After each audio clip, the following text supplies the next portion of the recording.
Rizky. Ya, Terima kasih atas waktu yang telah diluangkan. Kami dari kelompok 3 ingin berbincang interview mengenai wawasan kebangsaan dan bela negara. Jadi menurut Anda sebagai seorang pelajar, wujud bela negara apa yang saudara lakukan di lingkungan masyarakat ataupun sekolah? Oke, untuk bela negara ya. Bela negara ini banyak jenisnya, terutama untuk pelajar. Salah satunya itu mengikuti kegiatan upacara.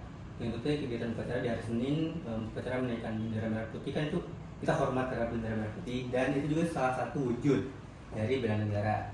Dan juga kita memakai atribut seperti putih abu yang ada logo Indonesianya dan lain sebagainya, itu juga salah satu wujud bela negara bagi pelajar. Terutama kita dengan biasa masuk tiap hari aja dan tepat waktu, itu juga udah wujud bela negara dengan disiplin seperti itu.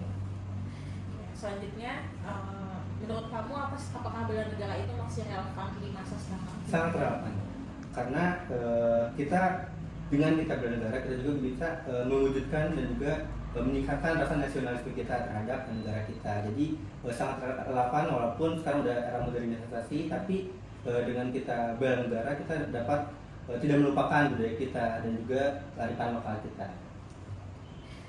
Selanjutnya, menurut Anda tantangan terbesar apa sih bagi pelajar seperti Anda dalam mengimplementasikan nilai-nilai bela negara? Untuk tantangan itu mungkin kedisiplinan sih sekarang. Apalagi sekarang Gen Z itu terkenal dengan pemalasnya. Nah, itu adalah tantangan terbesar aja sih, itu rasa malas untuk disiplin, tepat waktu, dan juga menuruti tata tertib itu sangat susah bagi pelajar sekarang. Oke, pertanyaan selanjutnya. Saat ini sedang marak isu korupsi. Mengapa korupsi dapat menjadi ancaman terhadap persatuan bangsa? Oke, untuk korupsi ya, korupsi itu sangat mengancam. Kenapa ya? Karena dengan dia mengambil hak yang bukan milik dia, otomatis mengambil hak orang lain, dan itu dampaknya buruk sekali. Misalkan untuk kita simpulkan sekarang itu korupsi, misalkan korupsi uang dengan jumlah miliaran atau bahkan triliunan, dan itu milik masyarakat yang seharusnya uang tersebut dialokasikan kepada rakyat, kepada kita, tetapi dia ambil untuk kepentingan pribadi, itu dampaknya ya sangat besar. Seperti misalkan kerugian di beberapa aspek seperti perekonomian perusahaan tinggi maupun rendah, dan menurunnya kayak UMK dan naiknya UMK tapi gaji itu tetap segitu-segitu aja, dan itu sangat berdampak sekali. Terus juga yang ketiga itu minimnya lowongan pekerjaan, karena ya karena kita uangnya ambil satu orang, mandat di satu orang, tidak bisa merata pada rakyat. Jadi sebagai pelajar, upaya nyata apa yang Rizky lakukan untuk mengatasi isu korupsi tersebut? Ya, untuk sebagai pelajar ya mungkin simpelnya ya kita belajar lebih jujur aja. Kita seperti untuk pelajar saat ini itu kita bagaimana bisa bertanggung jawab seperti menjaga uang kas dan sebagainya, itu salah satu langkah awal untuk menangani hal tersebut. Karena korupsi itu berawal dari hal-hal kecil seperti berbohong kepada orang tua dan juga berbohong ketika menyimpan uang kas, misalkan untuk bendahara salah satunya ya. Dan juga masih banyak hal lain yang harus kita pelajari. Pokoknya yang pertama itu aspek kejujuran, karena kalau misalkan kita bisa jujur, itu bakal kedepannya kita bakal takut untuk mengambil tindakan seperti mengambil hak orang lain seperti itu. Jadi apa pesan-pesan Rizky terhadap generasi muda Indonesia untuk menjaga keutuhan bangsa dan negara? Selalu jujur dalam kondisi apapun itu, jangan pernah berbohong, dan tetap semangat, tingkatkan personal branding Anda, dan tetap Jumat bersepeda kakak. Oke. Terima kasih untuk waktunya, Rizky. Ya, terima kasih kembali.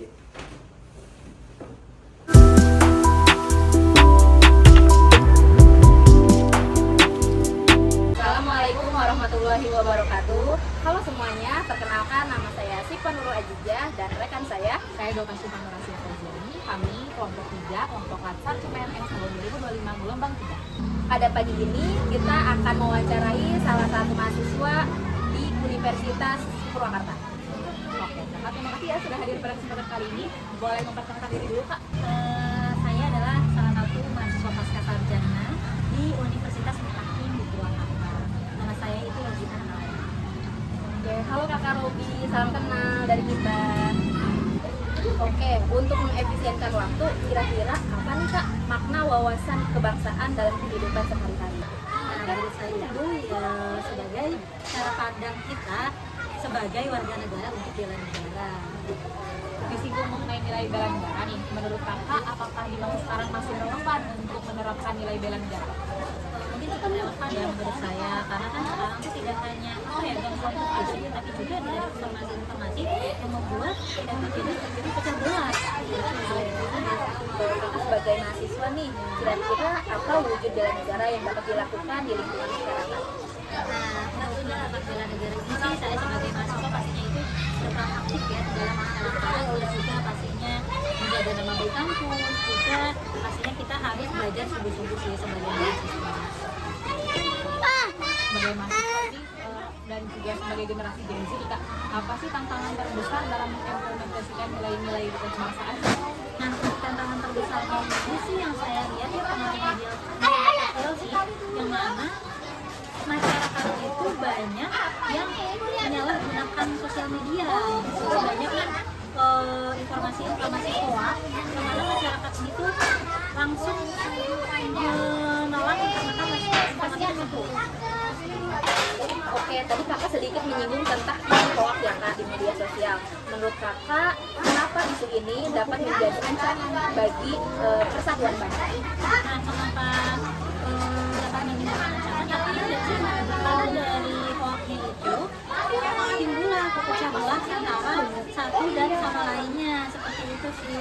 Berarti mengenai dampak dari hoax tersebut, nah menurut kakak bagaimana sih cara mengatasi dampak dari isu hoax ini? Nah, pastinya kita harus pintar-pintar di media sosial ya. Juga kita sebagai mahasiswa nih pastinya kita itu harus menyampaikan informasi yang informatif pastinya dan juga benar. Karena ya dari mana lagi kalau misalnya bukan dari kita, seperti itu. Ya, setuju banget ya Kak, jadi memang dari mahasiswa, maksudnya kita sebagai mahasiswa harus memfilter yang ke masyarakat gitu ya, jadi jangan sampai informasi-informasi yang masyarakat dapatkan itu ternyata memang tidak Seperti di grup WA biasanya ya, itu terbanyak. Terima kasih Kakak Robiah sudah memberikan kesempatan kita untuk mewawancarai kakak. Sangat informatif ya Bu ya. Sekian dari kami. Terima kasih sudah menyimak. Assalamualaikum warahmatullahi wabarakatuh.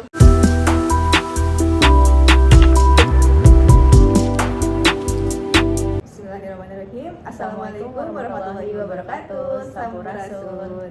Halo semuanya, kami dari kelompok 3 siswa Lasar CPNS gelombang ketiga tahun 2025 dengan saya Tata dan teman saya Sinta. Pada hari ini kita akan melakukan wawancara dan Kita akan menanyakan narasumber mengenai materi bela negara dan wawasan kebangsaan. selamat sore untuk Kang Hendra. Selamat sore, Teh. Terima kasih sudah menyempatkan waktunya pada kelompok kami ya untuk wawancara. Pada kesempatan kali ini kita akan berbincang terkait wawasan kebangsaan dan bela negara. Gitu ya. Mungkin langsung pertanyaannya aja boleh? Boleh, silakan untuk mempersingkat. Boleh, untuk mempersingkat itu mohon maaf sebelumnya apa ya. Jadi kalau untuk menurut Kang Hendra sendiri terkait makna wawasan kebangsaan untuk konteks kehidupan sehari-hari bisa dijelaskan? Kalau menurut saya kaitan dengan wawasan kebangsaan itu adalah salah satu perspektif kita ya terhadap apa itu visi dan misi negara. Nah, kalau dulu kan zaman Presiden Pak Jokowi itu kan timbul wawasan negara yang berperspektifkan ataupun berparadigma terhadap nawacita. Dewasa ini kan Pak Prabowo pun mempunyai visi dan visi negara yang dirangkum dalam sesuatu astacita, yang mana ada beberapa memang perspektif ataupun tujuan negara berdasarkan ideologi Pancasila. Nah, kaitan dengan bagaimana wawasan kebangsaan terhadap seseorang memandang suatu tujuan negara, kalau menurut saya itu berangkat dari tiap profesinya ataupun kesibukan orang itu di sehari-hari, sesuai dengan Undang-Undang Dasar Pasal 30 kaitan dengan setiap warga negara berhak dan berkewajiban untuk menjaga pertahanan dan keamanan negara yang dicontohkan pada Undang-Undang Nomor 22 Tahun 2002 di Pasal 9 huruf E, bahwasanya setiap warga negara melalui profesinya masing-masing. Mungkin seperti itu. Selanjutnya terkait esensi dari bela negara, apakah bela negara saat ini masih dianggap relevan atau gimana menurut pandangan Kang Hendra sendiri? Negara itu mungkin salah satunya gini ya, negara itu bisa berdiri karena dua hal kalau menurut saya. Yang pertama internal dan eksternal. Eksternal itu kan berkaitan dengan ancaman negara. Nah, negara itu mengancam di luar negara itu terhadap sekumpulan atau negara lain, ancaman berkaitan dengan ekspansi ataupun dengan politik internasional seperti apa. Nah, kaitan dengan bela negara, kenapa masih inti ataupun masih masih dipandang penting sampai hari ini, karena siapa lagi yang mau ikut serta dalam membela negara kalaupun bukan tiap warga negara itu sendiri. Nah, maka dari itu kenapa bela negara dari perspektif internal sebagai warga negara itu masih dipandang sangat relevan ataupun penting seperti itu. Oke, selanjutnya sebagai seorang ASN, Kang Hendra, wujud bela negara apa yang bisa dilakukan di pekerjaan ataupun sehari-hari? Nah, berangkat lagi dari Undang-Undang Nomor 22 tahun 2002 tentang pertahanan negara, yang mana dua hal yang bermakna ataupun persamaan kalimat antara pertahanan dan bela negara. Nah, di pasal 9 huruf D itu kan berbicara kaitan dengan kewajiban setiap warga negara untuk mempertahankan dan membela negaranya. Huruf E-nya itu berdasarkan profesinya masing-masing. Berangkat dari profesi saya sebagai ASN yang mempunyai tupoksi di Badan Pendapatan Daerah Kabupaten Purwakarta, salah satunya itu bagaimana saya membela negara melalui optimalisasi pendapatan daerah, sehingga timbullah fiskal daerah yang tidak bergantung sama dana transfer umum, sehingga Kabupaten Purwakarta itu bisa berkegiatan ataupun membangun ataupun melaksanakan pembangunan daerah berdasarkan pada pendapatan asli daerahnya itu, seperti itu. Lalu sebagai berarti Kang Hendra ini masuknya generasi Gen Z, dari generasi milenial nih, apakah tantangan terbesar untuk mengimplementasikan nilai-nilai kebangsaan dan negara? Nah, kan kalau sekarang ini kan sebetulnya saya tuh kurang setuju teh mengkotak-kotakan beberapa generasi sebetulnya ya. Kalau kita itu kan berasaskan Bhinneka Tunggal Ika, ada karena perbedaan gitu kan. Jadi bukan dicari di mana sih antara saya dengan TTT ini perbedaan visi dan misinya, tapi kenapa sih kita harus berkompetensi ketika kita bisa berkolaborasi gitu kan. Antara perbedaan itu kan dirangkum, kemudian disatukan visi dan misinya seperti kepalan tangan ini gitu kan. Nah, jadi barusan itu kaitan dengan statement apa tuh lintas generasi itu bagaimana mengimplementasikannya itu. Kalau menurut saya kita secara tidak terputus antar generasi 80-an, 90-an, 2000 dalam hal ini kan yang sekarang melaksanakan Latsar ini ya. Kalau menurut saya itu gimana ceritanya kita saling memadu komunikasi untuk tidak terputus kaitan dengan hal-hal baik yang ditinggalkan oleh PNS-PNS yang sudah memasuki masa pensiun, supaya kita bisa tetap berlanjut melaksanakan hal-hal baik yang berkaitan dengan bela negara ataupun kuasa kebangsaan yang sesuai dengan koridor hukum. Ini lanjut pertanyaannya ya. Lanjut aja guys. Mungkin untuk saat ini kan kita dihadapkan pada situasi yang tentang isu kontemporer ya. Misalnya bagi maraknya hoax di media sosial kayak gitu ya. Dan menurut Kang Hendra sendiri, kenapa isu ini tuh bisa menjadi salah satu bentuk ancaman atau AGHT terhadap bangsa dan negara? Ya, sekali lagi barusan kan sudah kita bahas sama-sama bahwasanya ancaman negara itu kan ada dari eksternal, ada dari internal. Eksternalnya yang barusan, nah yang internalnya yaitu ketika kita istilahnya tidak ada upaya membela negara, yang salah satunya apa cerminannya? Ketika ada berita yang belum valid, kita sudah sebarluaskan. Ataupun dalam dewasa ini kan ada beberapa memang pengangguran ya, dia tidak punya penghasilan, tapi ketika ada suatu oknum, seorang oknum membayar dengan dengan tujuan supaya dia juga ikut berperan serta untuk menyebarkan berita-berita yang belum jelas dan dia jelaskan. Nah, makanya di sini juga ada beberapa kaitan dengan visi negara yang tidak sesuai dengan apa yang disebutkan di pemerintah pusat, tidak relevan tidak sampai ke pemerintah yang paling bawah. Nah, maka hadirlah di situ namanya Undang-Undang ITE kan. Nah, sebetulnya itu undang-undang itu diciptakan bukan buat untuk bukan mencari siapa yang salah sebetulnya, ketika kita memang sudah normatif dan sesuai dengan kehidupan berpancasila. Seperti itu. Jadi kalau menurut saya itu memang ancaman. Karena apa? Karena menyebarluaskan berita yang belum jelas validasinya, belum jelas kebenarannya.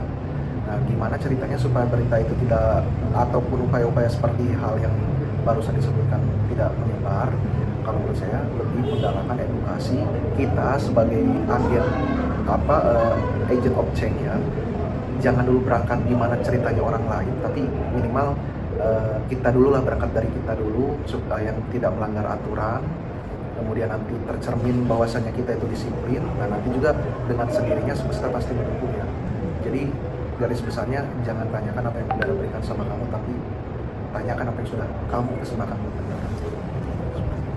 Menarik ya. Jadi itu bisa dibilang sebagai upaya kita ya sebagai warga negara Iya. untuk menanggulangi dari itu ya Ayah. Mungkin boleh dilanjutkan sih Pak. Lalu untuk pertanyaannya, kita tadi sudah membahas bela negara, wawasan kebangsaan sama isu kontemporer. Nah, dari Kang Hendra sebagai ASN yang sudah banyak sekali pengalamannya, boleh memberikan pesan dan kesan untuk kita sebagai calon ASN, bagaimana cara kita dalam menghadapi bela negara, wawasan kebangsaan dan isu kontemporer. Ya, salah satunya sih satu kalimat sederhana ya.